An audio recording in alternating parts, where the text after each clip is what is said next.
Bonjour à tous, bienvenue dans cette émission consacrée à la constipation. Docteur Laurence Plumet, bonjour. Bonjour. Vous êtes médecin nutritionniste, vous travaillez à l'hôpital Necker et vous enseignez la nutrition aux médecins dans le cadre d'une école que vous avez créée qui s'appelle EPM Nutrition. Alors la constipation est un problème assez fréquent qui a un vrai impact sur la qualité de vie des patients. Est-ce qu'on peut affirmer que c'est un véritable sujet de santé publique ? Oui, alors tout dépend de quel type de constipation on parle en fait, parce que tout médecin sait que quand il est confronté à un cas de constipation récente, avant de parler de constipation fonctionnelle, il doit d'abord éliminer une constipation organique, c'est-à-dire relevant d'une pathologie. Et il doit toujours penser en première intention évidemment à la tumeur, qu'elle soit bénigne ou maligne du côlon rectum, et surtout si c'est un patient qui a du sang dans les selles, qui a maigri, qui a des antécédents personnels et familiaux.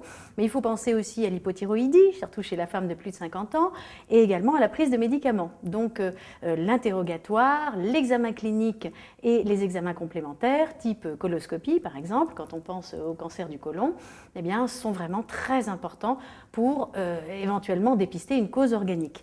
Quand il n'y a pas de cause organique, on va parler de constipation fonctionnelle. Voilà, automatiquement, une fois qu'on a écarté ces hypothèses, on parle de constipation Oui, fonctionnelle. parce que dans ce cas-là, c'est une constipation qui est due soit à un intestin qui est naturellement paresseux, soit un intestin qui est confronté à un environnement hygiéno-diététique qui n'est pas très favorable et donc qui se traduit par une constipation. D'accord. Au niveau de la prévalence mondiale, comment on se situe ? Alors, en France, on est à peu près à 15-20% de la population française souffrant de constipation. Donc vous voyez que c'est beaucoup quand même. Et alors ces fameux critères, en France, Oui. quels sont-ils ? Alors, c'est ce qu'on appelle les critères de Rome 3. Donc voilà toute une liste. Le plus simple, c'est de se dire que parmi tous ces symptômes, il faut qu'il y en ait au moins 2 dont le patient se plaint pendant au moins 3 mois durant les 6 derniers mois. Et là, on parle de constipation chronique et donc fonctionnelle. Donc le facteur obligatoire, c'est quand même les moins de 3 selles par semaine. Bon, en principe, les gens ont 1 selle par jour. Mais on parle de constipation quand il y a moins de 3 selles par semaine. Et à ce critère, qui est quand même un critère obligatoire, doivent se rajouter l'un des 5 autres critères, qui sont des efforts à la défécation, des selles dures, une sensation d'exonération incomplète, c'est-à-dire que les gens ont le sentiment de ne pas avoir tout évacué, un sentiment de blocage anorectal ou d'obstruction, voire même ils ont besoin de manœuvres ou de postures pour faciliter l'exonération des selles. Est-ce qu'on n'a pas un peu tendance à parler trop vite de constipation, par exemple avec l'absence de sel sur 2 jours ? Est-ce que ça va pas un peu trop vite chez les patients ? Ah oui, oui, bien sûr, bien sûr. C'est pour ça que on a un peu trop vite fait de taxer quelqu'un de constipé, parce que vous avez des gens qui vont tout de suite se dire constipés parce qu'ils n'ont pas eu leur selle quotidienne. Alors quand on a ce doute sur cette constipation, est-ce qu'il faut toujours consulter son médecin ?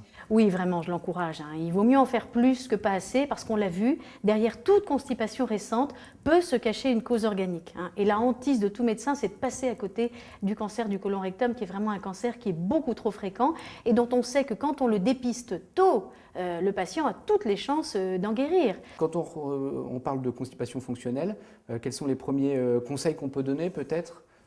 Alors, il y en a de 3 types. D'abord, conseil hygiéno-diététique, très important.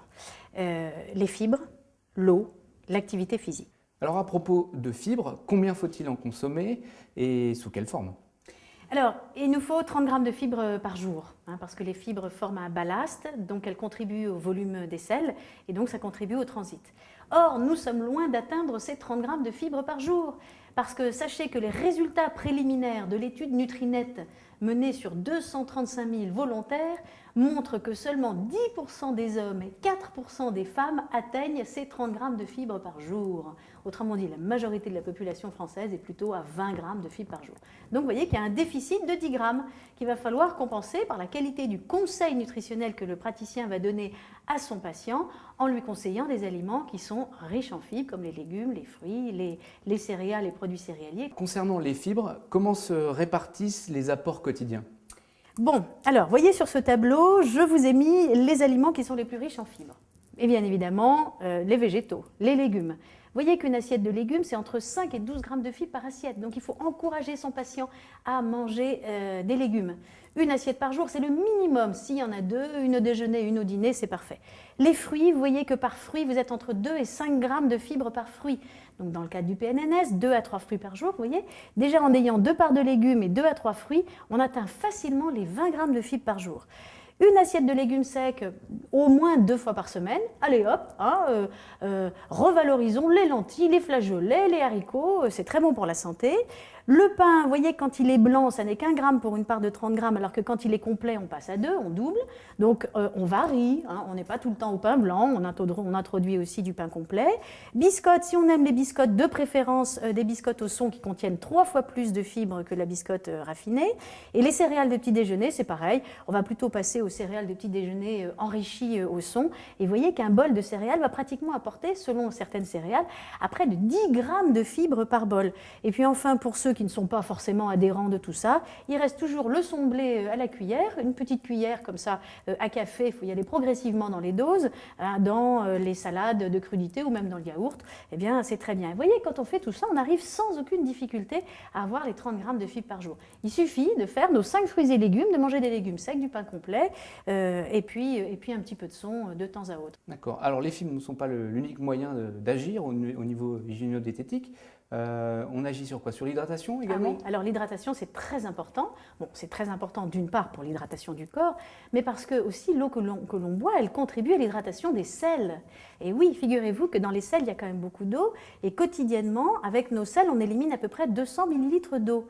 Donc il est important de boire suffisamment, ne serait-ce que dans un premier temps pour contribuer donc à cette balance hydrique, qui est un équilibre entre les entrées d'eau et les sorties d'eau. Alors juste un petit rappel donc pour mes confrères, il faut savoir que tous les jours, on perd environ 2,5 litres d'eau. Ça, c'est un minimum. Et je dirais à température ambiante tempérée. Voilà. Eh bien, dans ce cas-là, nous perdons environ 1,5 litre d'eau par les urines. Nous perdons environ 450 millilitres d'eau par la transpiration. La respiration aussi, parce que quand nous expirons de l'air, cet air est chargé d'humidité. Et donc sur une journée, ça fait à peu près quand même 350 millilitres d'eau. Et puis les sels, donc comme je vous le disais, ça fait à peu près 200 millilitres d'eau. Autrement dit, l'équivalent d'un verre d'eau par les sels quotidiennes. Vous additionnez tout ça et vous tombez sur un quota de 2,5 litres. Alors évidemment, il faut les compenser, ces 2,5 litres. Sinon, voilà. Et on les compense comment? On les compense comment? D'abord, le corps va les compenser de façon endogène. Avec nos métabolismes, transformation des lipides, protéines, glucides, eh bien on produit de l'eau. Ce n'est pas une grosse quantité, on est à 300 millilitres, mais c'est quand même, on le prend. Ensuite, il y a l'eau apportée par les aliments. Surtout quand vous mangez des aliments qui sont riches en eau, les légumes, les fruits. Vous voyez, il n'y a pas que des fibres aussi, il y a de l'eau. Eh bien, avec la quantité d'aliments que vous mangez tous les jours, entre 700 grammes et 1 kg de nourriture par jour, eh bien ça représente environ 700 millilitres d'eau. Et puis, quand vous additionnez tout ça, vous tombez sur 1 litre. Il faut que vous ayez vos 2,5 litres. Il reste donc 1,5 litre de boisson. Voilà le secret du 1,5 litre que nous recommandons à boire tous les jours, c'est-à-dire nos 6 à 8 verres d'eau par jour. Justement, l'origine de l'eau a une importance Oui, tout à fait. Bien sûr, parce que les eaux diffèrent entre elles. Elles ont des compositions qui sont tout à fait différentes, que ce soit l'eau du robinet, que ce soit l'eau en bouteille, qu'elle soit minérale ou de source, elles ont des compositions minérales différentes.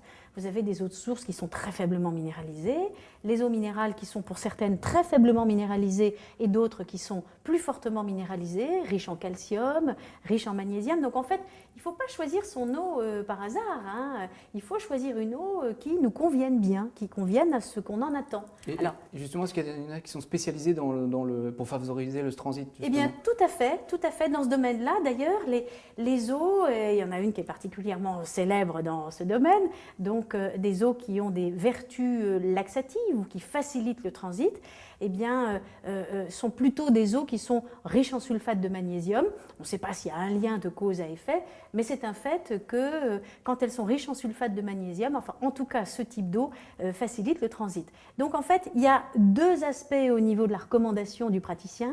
Insister sur la quantité d'eau à boire, hein, donc nos 6 à 8 verres tout au long de la journée, et aussi orienter son patient vers une eau qui facilite le transit, donc plutôt magnésienne. La question à poser aussi à son patient, c'est au niveau de l'activité physique. S'il voit que son patient est très sédentaire, il faut l'inciter, pas forcément à faire du sport, mais au moins à marcher.